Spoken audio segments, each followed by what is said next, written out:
दोस्तों, क्या आपने कभी ऐसी बस्ती देखी है जो हजारों सालों से वीरान पड़ी हो, लेकिन वहां के पत्थर आज भी गवाही देते हों कि यहां कभी बादशाह रहते थे?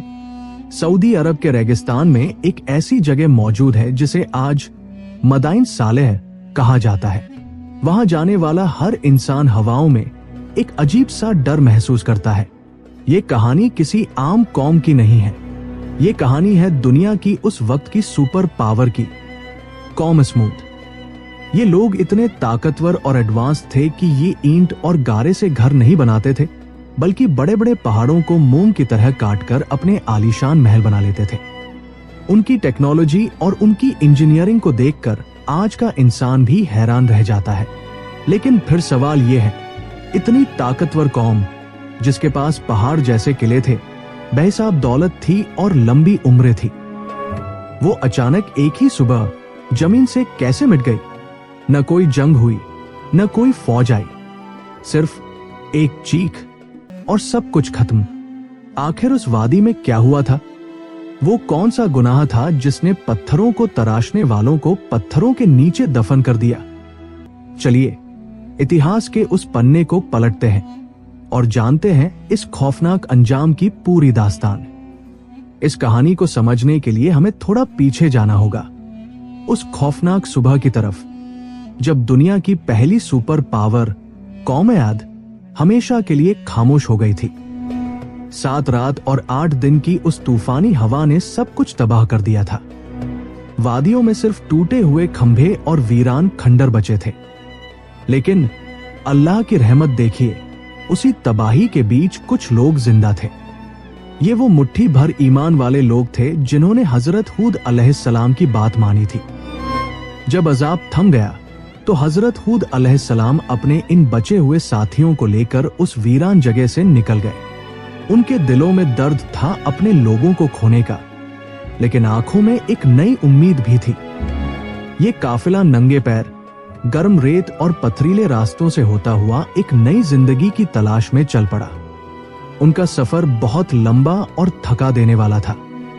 वो दक्षिण से उत्तर की तरफ बढ़ते गए, यहां तक कि वो अरब के एक ऐसे इलाके में पहुंचे जिसे वादी उल कुरा कहा जाता है। ये जगह जन्नत जैसी थी। यहां जमीन के नीचे मीठे पानी के चश्मे बह रहे थे, खजूर के घने जंगल थे और चारों तरफ मजबूत पहाड़ ऐसे खड़े थे जैसे इस वादी की हिफाजत कर रहे हों। थके हुए मुसाफिरों ने जब यह नजारा देखा तो उन्होंने अल्लाह का शुक्र अदा किया। उन्होंने वहीं अपने तंबू गाड़ दिए और तय किया कि अब यही हमारा घर होगा। वक्त गुजरता गया।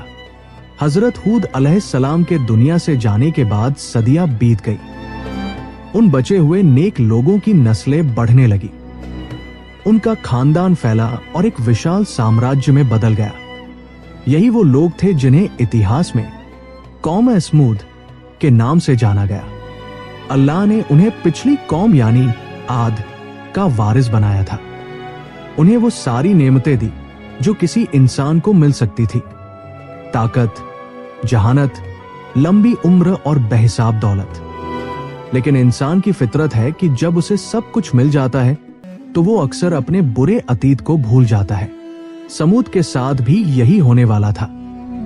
वक्त का पहिया चलता रहा और समूद की नस्ल ने उस वादी को अपना गुलाम बना लिया। अल्लाह ने उन्हें जिस्मानी तौर पर इतना मजबूत और जहनी तौर पर इतना तेज बनाया था कि वो दुनिया के बेहतरीन इंजीनियर्स बन गए। जहां पिछली कौमें जैसे कौम आद जमीन के ऊपर बड़े बड़े खंभे और इमारतें बनाती थी, समूद के लोगों ने कुछ ऐसा सोचा जो उनसे पहले किसी ने नहीं किया था।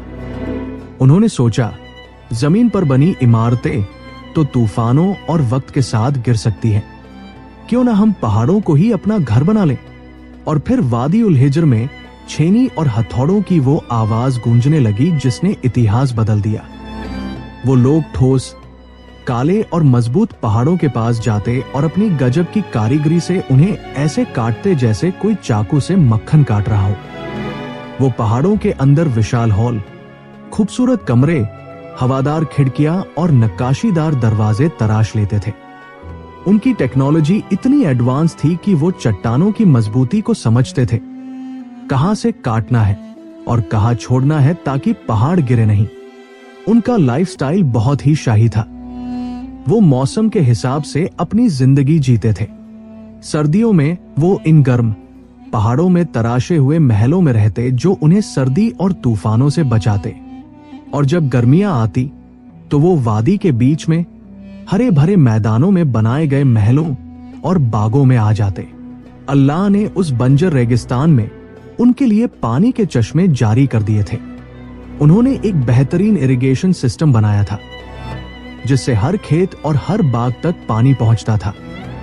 चारों तरफ खजूरों के झुंड थे, अनाज के खेत लहलहा रहे थे और हर तरफ हरियाली थी। वो दुनिया की सबसे खुशहाल कौम बन चुके थे। उनके पास वो सब कुछ था जो एक इंसान ख्वाब में सोचता है। सेहत, लंबी उम्र, बेहिसाब पैसा और ऐसे मजबूत घर जिन्हें कोई हवा, कोई आंधी नहीं हिला सकती थी। उन्हें लगने लगा था कि उन्होंने मौत और तबाही का हल ढूंढ लिया है। वो अपनी बनाई हुई दुनिया को देखकर कहते थे, हमें यहां से कोई नहीं हटा सकता, हम हमेशा रहेंगे। यही वो पल था जब उनकी कामयाबी उनके अहंकार में बदलने लगी। दोस्तों, दौलत और ताकत की एक बहुत बड़ी खराबी है। अगर ये बिना ईमान के मिल जाए तो इंसान को अंधा कर देती है। कौम स्मूद के साथ भी यही हुआ। धीरे धीरे उन्होंने उस रचिता, उस मालिक को भुला दिया जिसने उन्हें ये सब अता किया था। वो सुबह उठकर सूरज को देखते, अपनी आलीशान इमारतों को देखते और कहते, ये सब हमने बनाया है, ये हमारी मेहनत है, हमारी अक्ल है। उनके दिल सख्त होने लगे, बिल्कुल उन पत्थरों की तरह जिन्हें वो तराशते थे। शैतान ने उन्हें ये पट्टी पढ़ाई कि उनकी हिफाजत अल्लाह नहीं बल्कि उनके बनाए हुए ये मजबूत पहाड़ी किले कर रहे हैं। नतीजा ये हुआ कि जिस एक अल्लाह ने उन्हें बचाया था उसे छोड़कर उन्होंने बुत परस्ती शुरू कर दी। विडंबना देखिए, जिन पत्थरों को वो पैरों के नीचे रौंदते थे उन्हीं पत्थरों से उन्होंने अपने हाथ से बुत बनाए और उनके आगे झुकने लगे। लात और मनात जैसे झूठे माबूदों के नाम पर वो जानवरों की कुर्बानी देने लगे। लेकिन बिगाड़ सिर्फ इबादत में नहीं था बल्कि पूरी सोसाइटी सड़ चुकी थी। उनका समाज दो हिस्सों में बंट गया था।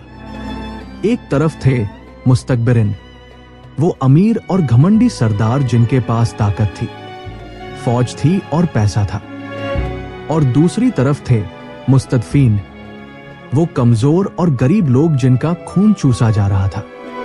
इंसाफ खत्म हो चुका था। जिसकी लाठी उसकी भैंस वाला कानून था।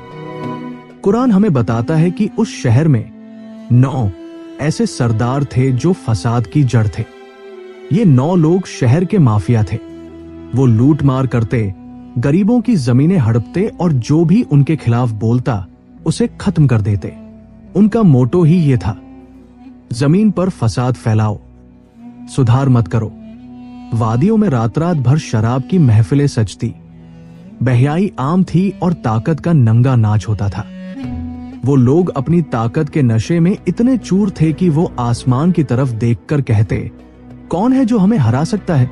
कौन है जो हमसे हमारी नेमतें छीन सकता है? वो भूल गए थे कि जो खुदा दे सकता है वो छीनना भी जानता है। अब वक्त आ चुका था कि उन्हें नींद से जगाने के लिए किसी को भेजा जाए। इस गहरे अंधेरे और फसाद के बीच अल्लाह ने उसी बस्ती में हिदायत का एक चिराग रोशन किया। एक बहुत ही इज्जतदार और रईस खानदान में हजरत सालेह अलैहिस्सलाम पैदा हुए। बचपन से ही वो बाकी लोगों से बिल्कुल अलग थे। जहां दूसरे नौजवान शराब और खेलतमाशे में डूबे रहते थे, हजरत सालेह अलैहिस्सलाम संजीदा, खामोश और बेमिसाल हिकमत के मालिक थे। उनका किरदार इतना बेदाग था कि पूरी कौम उनसे मोहब्बत करती थी। कौम के बड़े बूढ़े अक्सर उनकी मिसाल देते थे। वो कहते थे, इस नौजवान को देखो, ये बड़ा होकर हमारा सरदार बनेगा। सालेह हमारी कौम का मुस्तकबिल है। उन्हें हजरत सालेह अलैहिस्सलाम से बहुत उम्मीदें थी कि वो उनकी सल्तनत को और ऊंचाइयों पर ले जाएंगे। लेकिन अल्लाह का प्लान इंसानों के प्लान से अलग होता है। हजरत सालेह अलैहिस्सलाम अक्सर शहर के शोर से दूर तन्हाई में वक्त गुजारते और कायनात पर गौर करते। उन्हें एहसास था कि ये हाथ से तराशे हुए पत्थर के बुत इस शानदार दुनिया के मालिक नहीं हो सकते। फिर वो वक्त आया जब अल्लाह ने उन्हें नबूवत के लिए चुन लिया। जरा उस मंजर का तसव्वुर कीजिए। कौम के बड़े बड़े सरदार अपनी मजलिस में बैठे हैं, अपनी दौलत और ताकत की बातें कर रहे हैं। तभी हजरत सालेह अलैहिस्सलाम खड़े होते हैं, वो शख्स जिसकी हर बात को वो पत्थर की लकीर मानते थे।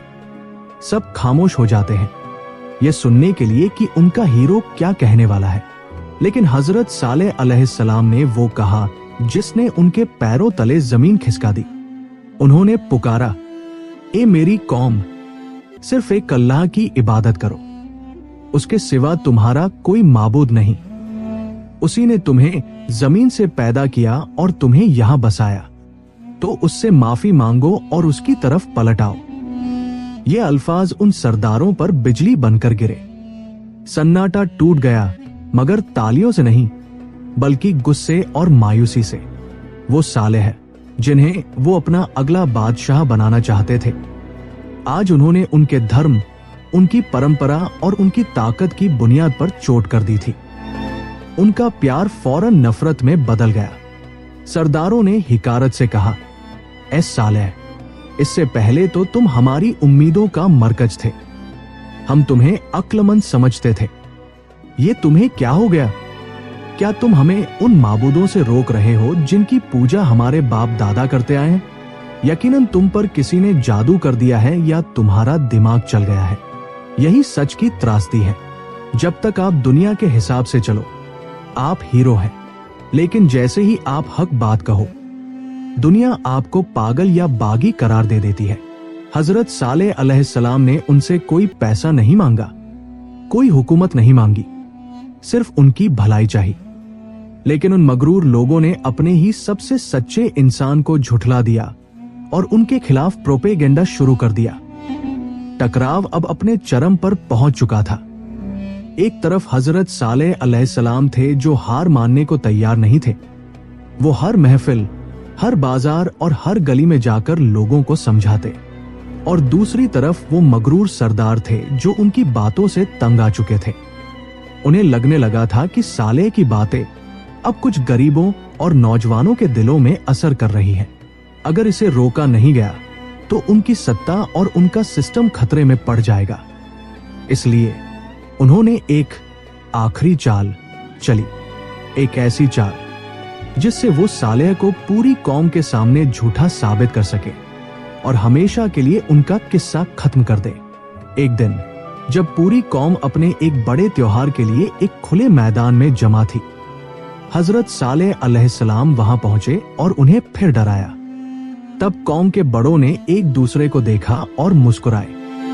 उन्होंने भीड़ के सामने आवाज लगाई, ए सालेह, तुम कहते हो कि तुम्हारा रब हर चीज पर कादिर है। अगर तुम वाकई सच्चे नबी हो तो बातों से नहीं, निशानी यानी मोजा दिखाकर साबित करो। सालेह ने पूछा, तुम्हें क्या निशानी चाहिए? सरदारों ने वादी के किनारे खड़ी एक अजीब सी, अकेली और ठोस चट्टान की तरफ इशारा किया। वो चट्टान सदियों से वहां वीराने में पड़ी थी, बेजान और खामोश। उन्होंने शर्त रखी, अगर तुम्हारा रब इस ठोस पत्थर को फाड़कर उसमें से एक जिंदा ऊंटनी निकाल दे, और सुनो, वो कोई आम ऊंटनी नहीं होनी चाहिए, वो बहुत विशाल हो, लाल रंग की हो, और सबसे बड़ी बात, वो गाभिन हो और बाहर आते ही बच्चे को जन्म दे। अगर तुम ये नामुमकिन काम कर दिखाओ तो हम सब तुम पर ईमान ले आएंगे। जरा सोचिए, ये मांग कुदरत के कानून के बिल्कुल खिलाफ थी। पत्थर से पानी तो निकल सकता है, लेकिन पत्थर से खून, मांस और हड्डियों वाला जिंदा जानवर, ये पागलपन था। सरदारों को यकीन था कि सालेह फंस गए हैं, अब वो शर्मिंदा होंगे और पीछे हट जाएंगे।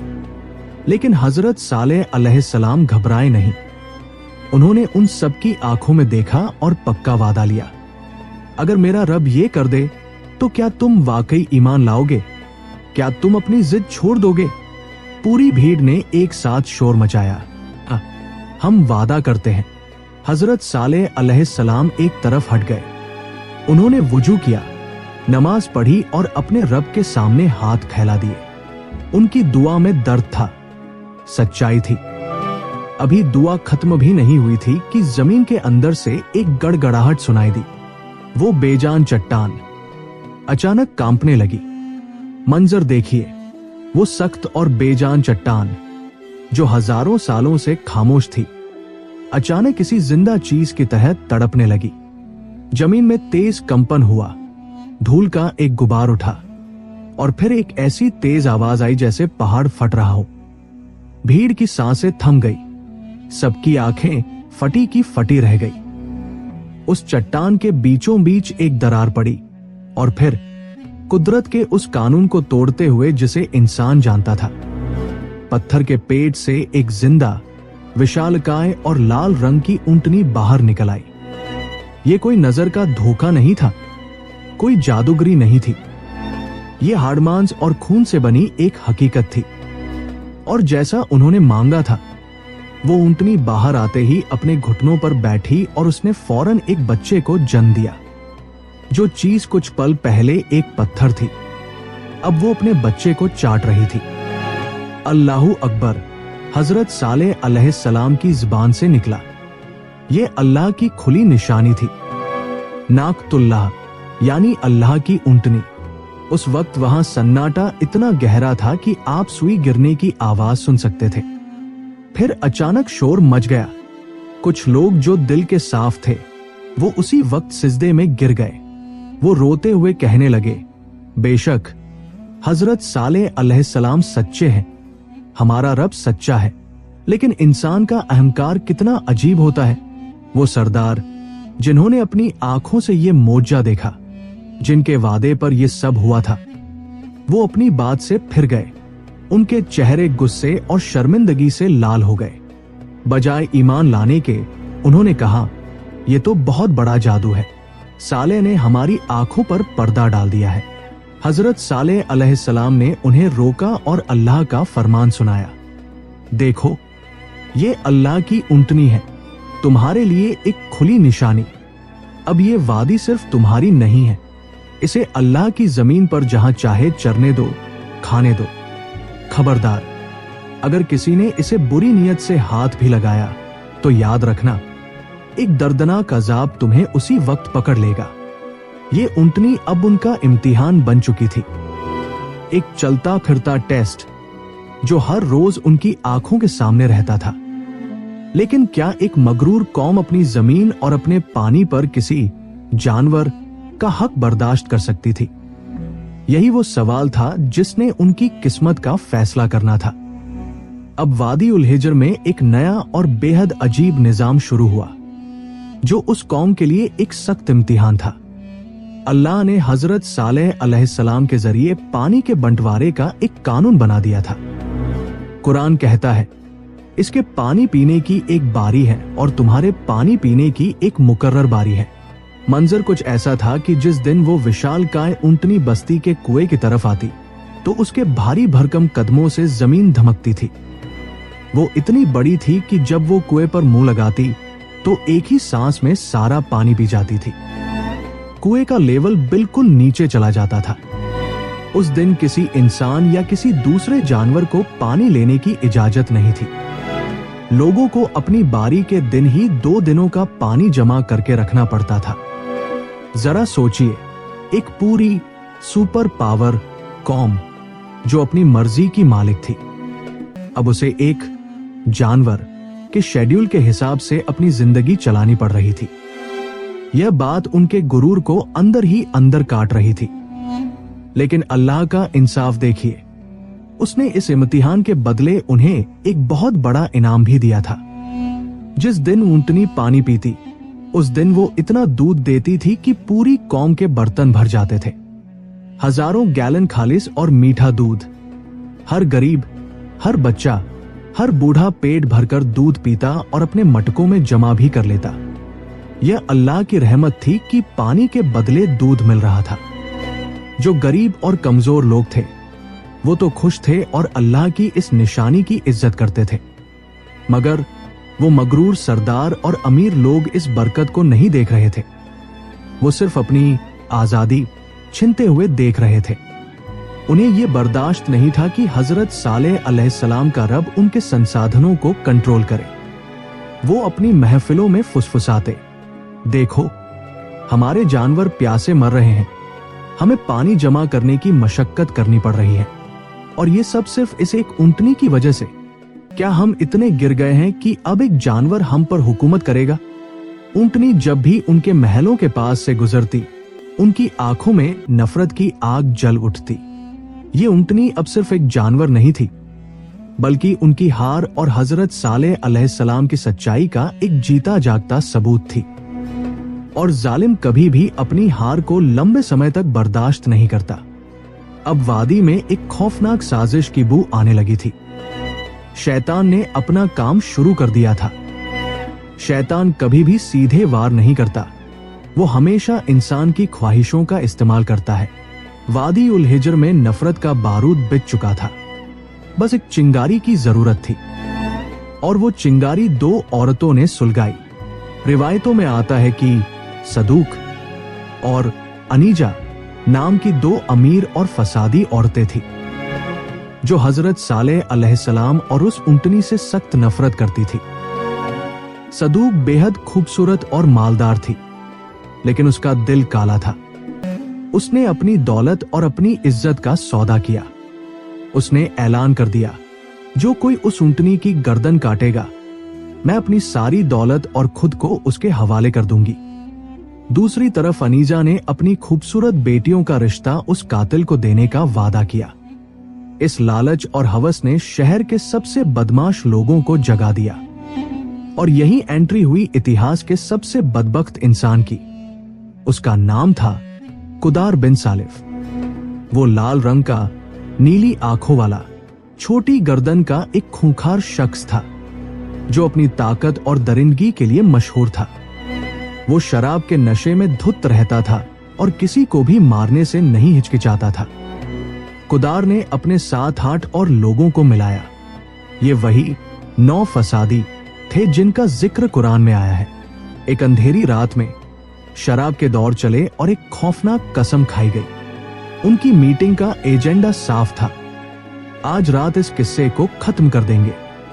पहले उस ऊंटनी को मारेंगे और फिर सालेह को, और जब सालेह के खानदान वाले खून का बदला मांगने आएंगे तो हम साफ झूठ बोल देंगे कि हम तो वहां थे ही नहीं। जरा उनकी जुर्रत देखिए, वो अल्लाह के नबी और अल्लाह की निशानी के खिलाफ सीक्रेट प्लान बना रहे थे। उन्हें लग रहा था कि वो रात के अंधेरे में जो कर रहे हैं उसे कोई नहीं देख रहा। वो भूल गए थे कि अल्लाह की नजर अंधेरों को भी चीर देती है। हजरत सालेह अलैहिस्सलाम को अल्लाह की तरफ से खतरे का एहसास हो गया था। वो बेचैन थे, लेकिन साजिश का तीर कमान से निकल चुका था। मौत अपने हथियार तेज कर रही थी, और वो बेजुबान ऊंटनी अपने बच्चे के साथ बेखबर सो रही थी, ये जाने बिना कि अगली सुबह वो नहीं देख पाएगी। आखिरकार वो मनहूस घड़ी आ ही गई, जब ऊंटनी वादी के कुएं से पानी पीकर वापस लौट रही थी। कुदार और उसके साथी रास्ते में चट्टानों के पीछे घात लगाकर बैठ गए। उनकी आंखों में खून सवार था और हाथों में नंगी तलवारें थी। जैसे ही वो बेजुबान जानवर करीब आया, मसरू नाम के एक शख्स ने पहला तीर चलाया, जो सीधा ऊंटनी की पिंडली में जाकर लगा। दर्द से वो मासूम जानवर चीखा, लेकिन इससे पहले कि वो संभल पाती, कुदार बिन सालिफ, वो बदबख्त इंसान, हवा की तरह झपटा। उसने अपनी तलवार के एक ही वार से ऊंटनी के पैर काट दिए। पहाड़ जैसा वो विशाल जानवर जमीन पर आ गिरा। तड़पते हुए जानवर पर उन दरिंदों ने ताबड़तोड़ वार किए और अल्लाह की उस निशानी को वहीं जिबा कर दिया। ये नजारा इतना खौफनाक था कि ऊंटनी का छोटा बच्चा अपनी मां को कटता देख दहशत से भर गया। वो अपनी जान बचाने के लिए चीखता हुआ पास ही एक पहाड़ की चोटी पर चढ़ गया। रिवायतों में आता है कि उस बच्चे ने आसमान की तरफ मुंह उठाकर 3 बार एक दर्दनाक आवाज निकाली, जैसे वो अपने रब से फरियाद कर रहा हो, और फिर वो भी गायब हो गया। जुर्म हो चुका था। लेकिन अफसोस देखिए, समूद के लोगों ने इस पर कोई शर्मिंदगी महसूस नहीं की। उल्टा उन्होंने जश्न मनाया। पूरी बस्ती ने मिलकर उस ऊंटनी का मांस बांटा और दावतें उड़ाई। वो हजरत सालेह अलैहिस्सलाम के पास गए। उनके चेहरे पर एक शैतानी मुस्कान थी। उन्होंने तंज करते हुए कहा, ऐ सालेह, देख, हमने तेरे उस जानवर का काम तमाम कर दिया जो हमारे पानी पर कब्जा जमाए बैठा था। अब अगर तू सच्चा है तो ले आ वो अजाब जिसका तू हमें डरावा देता था। हमें अब तेरी और तेरे रब की कोई परवाह नहीं। हजरत सालेह अलैहिस्सलाम जब वहां पहुंचे और अपनी आंखों से उस कटी हुई निशानी को देखा तो वो रो पड़े। उनका दिल टूट गया, इसलिए नहीं कि वो एक जानवर था, बल्कि इसलिए कि उनकी कौम ने अपनी तबाही के वारंट पर खुद साइन कर दिए थे। उन्होंने बहुत भारी आवाज में, जो दर्द और गुस्से से भरी थी, अपना आखिरी फैसला सुनाया। तुमने हद पार कर दी है। अब तुम्हारे पास अपनी जिंदगी के सिर्फ 3 दिन बाकी है। अपने घरों में जो मजा करना है कर लो। यह अल्लाह का वादा है जो झूठा नहीं होगा। गुरुवार, शुक्रवार और शनिवार, और फिर सब खत्म। ये कोई धमकी नहीं थी, ये मौत की उल्टी गिनती थी जो शुरू हो चुकी थी। उल्टी गिनती शुरू हो चुकी थी। पहली रात तो वो हंसते रहे, लेकिन जब गुरुवार का सूरज निकला तो उनकी हंसी हलक में अटक गई। हजरत सालेह अलैहिस्सलाम की भविष्यवाणी सच होने लगी थी। अचानक पूरी कौम के चेहरे पीले पड़ गए, जैसे जिस्म से सारा खून निचोड़ लिया गया हो। खौफ की पहली लहर दौड़ गई। लोग एक दूसरे को देखकर डरने लगे, लेकिन अभी भी उनकी जुबान पर तौबा नहीं थी, सिर्फ दहशत थी। अगला दिन, शुक्रवार, सूरज चढ़ते ही सबके चेहरे खून की तरह सुर्ख लाल हो गए। अब यकीन हो चला था कि मौत करीब है। वादी में सन्नाटा छा गया। जानवरों ने भी अजीब आवाजें निकालना शुरू कर दिया। और फिर तीसरा दिन, शनिवार, ये आखिरी दिन था। जब सुबह हुई तो सबके चेहरे कोयले की तरह सियाह काले हो चुके थे। अब उम्मीद की कोई किरण बाकी नहीं थी। वो जान गए थे कि कल का सूरज वो नहीं देख पाएंगे। खौफ का आलम यह था कि उन मगरूर सरदारों ने अपनी ही वादी में अपनी कब्रें खोदनी शुरू कर दी और उनमें लेटकर मौत का इंतजार करने लगे।